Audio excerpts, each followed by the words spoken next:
ये कहानी प्यार की नहीं है। ये कहानी उस खून की है जो मोहब्बत के नाम पर बहा, जहां किसी ने धोखा नहीं दिया, बस एक आशिक ने इंसाफ लिया। गांव छोटा था लेकिन किस्से बड़े। नाम था सरजूगंज। मिट्टी की खुशबू, नदियों की ठंडक और लोगों के दिल में छुपी आग। इसी गांव में था एक लड़का, रणविजय। गरीब था लेकिन गैरत वाला। हल जोतता था लेकिन सपने आसमान के देखता था। कभी किसी से उलझता नहीं था, लेकिन जब बात इज्जत की आती तो आंखों में अंगारे भर जाते थे। और दूसरी तरफ थी चांदनी ठाकुर। ठाकुर हरिराम सिंह की इकलौती बेटी। शहर में पड़ी थी, लेकिन मन उसका मिट्टी से जुड़ा था। हंसती थी तो गांव का मौसम बदल जाता था। हर लड़का उसे देखकर ख्वाब बुनता था, लेकिन रणविजय, वो तो सिर्फ उसे देखता था, चुपचाप, हर रोज मंदिर के बाहर। एक दिन बारिश आई। चांदनी मंदिर के बाहर फिसल गई, और उसी दिन पहली बार रणविजय ने उसे छुआ। नजरों से नहीं, हाथों से नहीं, दिल से। उसे एक छुअन ने सब बदल दिया। चांदनी की आंखों में डर था, लेकिन रणविजय की आंखों में सच्चाई। उसने सिर झुकाकर बस इतना कहा, माफ करना, मैंने इजाजत के बिना छू लिया। और चांदनी पहली बार किसी लड़के को देखकर मुस्कुराई थी। यहीं से शुरू हुआ एक ऐसा प्यार जो गांव की सरहदों में बंध नहीं सकता था।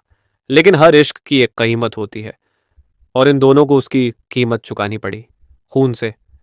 ये कहानी सिर्फ प्यार की नहीं, बल्कि उस खून की है जो धोखा नहीं था, सबूत था इश्क का, जुर्म था, लेकिन मजबूरी से पैदा हुआ। और इसका अंजाम अभी बाकी है। प्यार अब बस आंखों तक नहीं था, छुपते छुपाते चिट्ठियों में उतर चुका था। चांदनी की हर सुबह अब रणविजय की चिट्ठी पढ़कर होती, और रणविजय का दिन उसके जवाब से। रणवा, तू ना बदला कभी, बस एक बार पकड़कर मेरा हाथ कह दे कि पूरी दुनिया से लड़ सकता है। चांदनी। पर मोहब्बत को ज्यादा देर तक छुपाया नहीं जा सकता। ठाकुर हरिराम को भनक लगी, और जिस दिन उसे अपने घर की इज्जत पर सवाल दिखा, उस दिन उसने पहला तमाचा अपनी बेटी पर नहीं, पूरे गांव के गरीबों पर मारा। चांदनी को कमरे में बंद कर दिया गया। रणविजय को खेतों में घेर लिया गया। चारों तरफ लाठी लिए लोग, और एक ही हुक्म, इस कुत्ते की औकात याद दिला दो। रणविजय को मरा समझकर फेंक दिया गया नाले में। लेकिन जब प्यार जिंदा होता है तो जान भी लौट आती है। रणविजय लौटा। बदन टूट चुका था, लेकिन दिल अब बगावत करने को तैयार था। रणविजय, अब मेरा प्यार किसी मंदिर की मूर्ति नहीं जिसे सब पूजें और कोई छू न सके। अब मेरी चांदनी को सिर्फ मैं छूंगा, चाहे इसके लिए खून ही क्यों न बहाना पड़े। उसी रात रणविजय ने एक फैसला किया जो उसके पूरे जीवन को बदलने वाला था। वो फैसला प्यार का नहीं था, वो फैसला जुर्म का था। उसने चुपचाप अपने दो दोस्तों को साथ लिया और सीधे पहुंचा ठाकुर हरिराम की हवेली। हाथ में था सिर्फ एक रॉड, लेकिन आंखों में था एक ही सवाल, क्या इश्क गुनाह है? उस रात क्या हुआ, किसे मारा गया, किसे बचाया गया, किसकी लाश मिली और किसका हाथ रणविजय ने थामा, ये सब जानोगे अगले हिस्से में। क्योंकि इश्क में धोखा नहीं था, खून किया गया था, मोहब्बत की कसम खाकर। वो रात गांव की सबसे अस्याह रात थी। ठाकुर की हवेली में सब सो रहे थे, पर एक साया खामोशी से दीवार फांद चुका था। रणविजय। चेहरे पर कोई डर नहीं, बस आंखों में एक ही बात, आज उसे या तो उसका प्यार मिलेगा या फिर वो इस जमीन से मिट जाएगा। ठाकुर हरिराम अपने कमरे में थे, और चांदनी अपनी आंखों में आंसू लिए दरवाजे के पीछे बैठी थी। वो नहीं जानती थी कि उसके नाम पर एक खून होने जा रहा है। रणविजय जैसे ही अंदर घुसा, ठाकुर की आंख खुल गई। दोनों की नजरें टकराईं। ठाकुर उठे और चिल्लाए, हरामजादे, आज तेरी लाश भी नहीं मिलेगी। तेरी इज्जत बचाने के लिए तूने मेरी मोहब्बत को गंदा कहा था ठाकुर। आज तेरे खून से ये मोहब्बत पाकट होगी। ठाकुर हरिराम जमीन पर गिर चुके थे। सांसें रुकी नहीं थी, लेकिन बदन से खून बह रहा था। चांदनी दौड़ती हुई आई और सब कुछ देख लिया। रणविजय कांप रहा था। उसके हाथों में खून था, आंखों में आंसू। वो बस इतना कह सका, मैंने तेरे लिए कुछ भी किया होता, लेकिन आज मैंने खुद को मार दिया। किसी ने पुलिस बुला ली थी।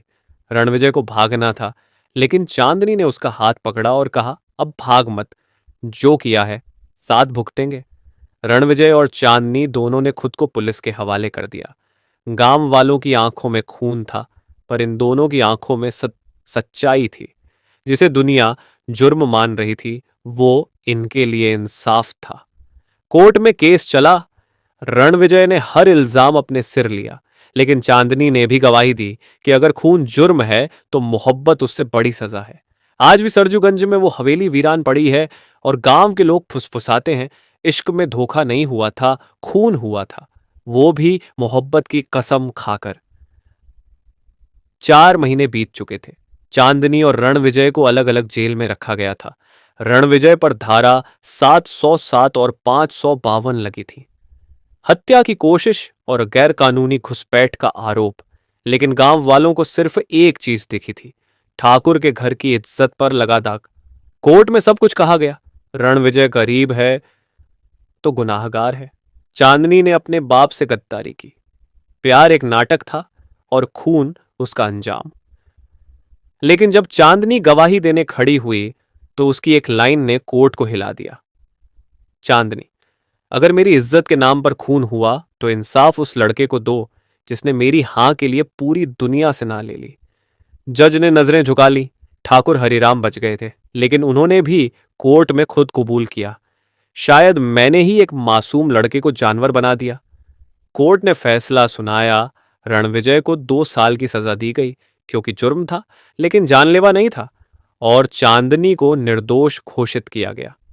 2 साल बाद रणविजय जब जेल से बाहर आया तो चांदनी वहीं खड़ी थी, सफेद साड़ी में नहीं, लाल जोड़े में, मांग में सिंदूर रणविजय के नाम का।